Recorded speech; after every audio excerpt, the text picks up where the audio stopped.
Well, greetings and salutations. I'm Jeffrey Darty, the Christian whistleblower. And if you didn't hear our breaking news update yesterday about Jesus being abducted by a UFO, you have to go to the channel that you're on and look through for the video. It says Jesus abducted by a UFO. Breaking news, Jesus abducted by a UFO. And I am serious. And we do show you undeniable biblical evidence that Jesus was abducted by a UFO and tortured for 40 days. It's very, very interesting, very, very powerful. It actually wasn't Jesus that was abducted, it was Yeshua, but I am trying to contextualize myself and give people something they can actually understand and work with.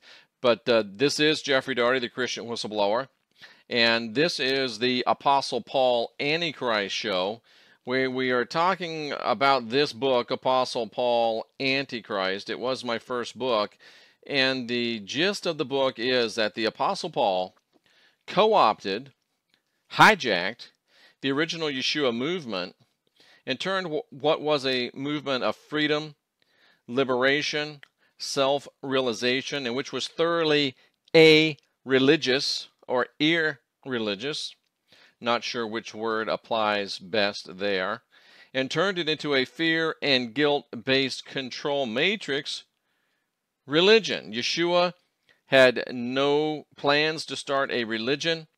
He was coming to set people free, and according to his own word, not only free, but free indeed.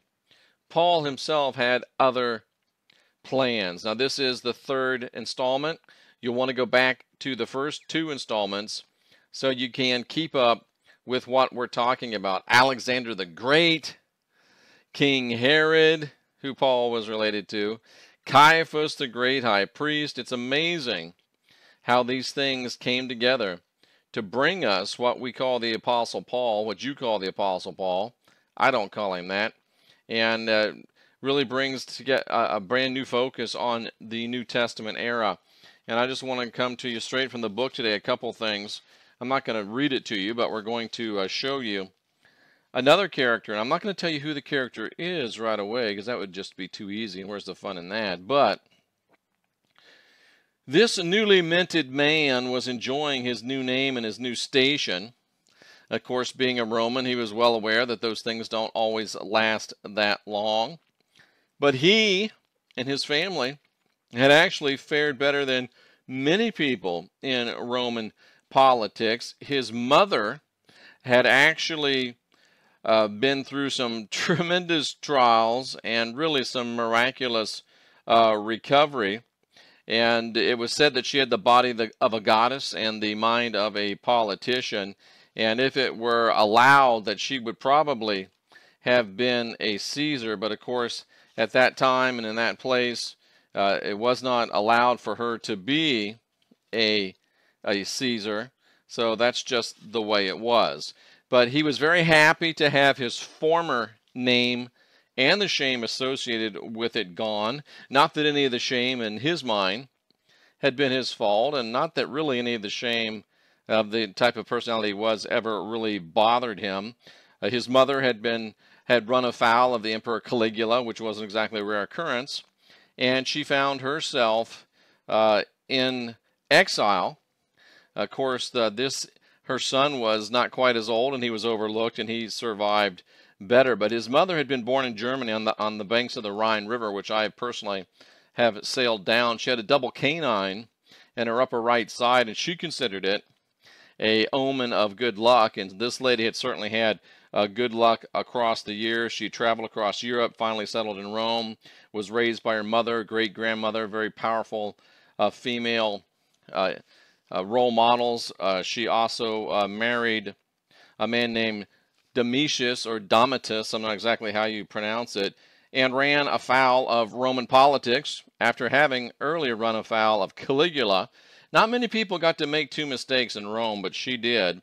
And she was accused of an incestuous relationship, of all things, and exiled to the Pontine Islands.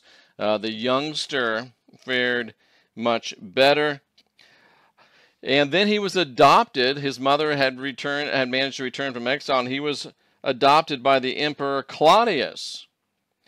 And An accompanying name change had taken away much of the shame that he had suffered before.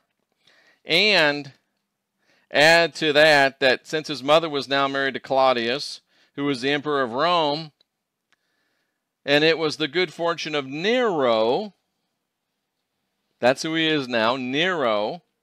It was his good fortune to be older than Britannicus, which was the eldest son of Claudius.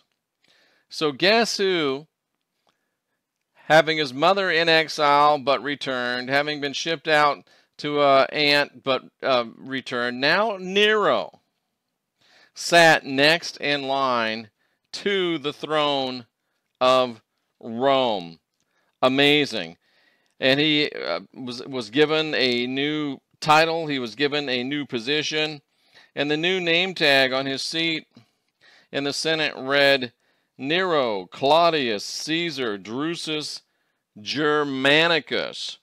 Think of the things that had to happen, and the things that had to transpire, and the things that had to, turn around, the things that had to actually come to pass for him to go from exile, Nero, to being back in the good graces of Rome. And it said that he was in the Senate floor, and he heard the mention of Jerusalem on the Senate floor, and it perked up his ears. And the problem with Jerusalem to the Romans was that it was way more trouble than it was worth. It cost too much money. And there was a growing sentiment within the Senate to just crush the Jews, just completely strip them of their sovereignty, to just totally get rid of them. And Nero sat there and started thinking that Jerusalem was becoming a very hot issue, and he saw it as an excellent opportunity for a new proconsul, which is what he was, to use his unique knowledge and experience to make an impact and spread the scope of his influence. The Jews had always had an interest to Nero. His research had probably led him to be the closest thing in the heights of Roman power as an expert on Rome, and he also had an acquaintance that he thought might be able to help him, a rather unique fellow from Tarsus. So, by incredible circumstances, Nero comes to find himself at the pinnacles of power in Rome.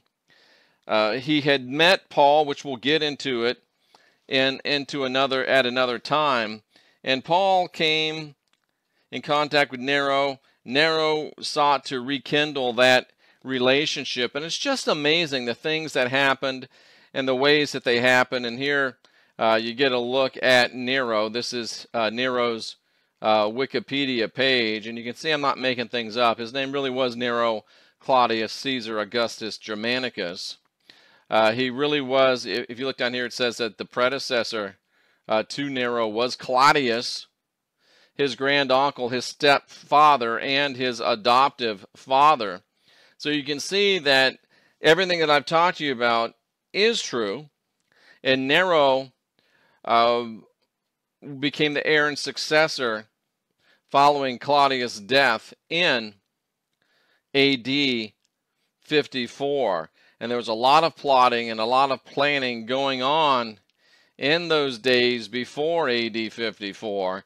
So as you begin to look at this and you begin to see Alexander the Great involved, you begin to see Nero involved, you begin to see King Herod involved, and you begin to see how Paul, Saul of Tarsus more correctly, as a Roman citizen, as a Jewish religionist, and as a Jewish with connections to the Jewish royalty or the politics of the day, you can see how he was uniquely qualified and uniquely positioned to step in and do what I assert he did and what I've proven over and over that he did, and what we're going over again now, to hijack the message of Yeshua.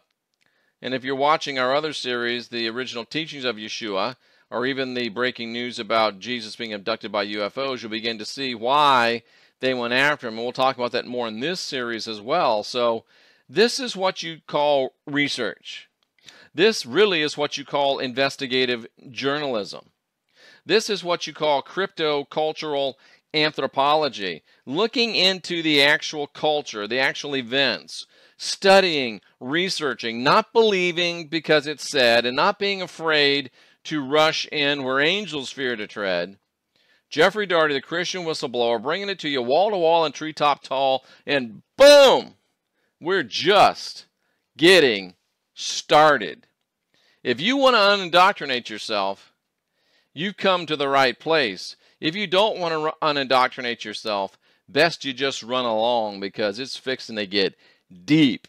And it takes a big dog to run in the high grass.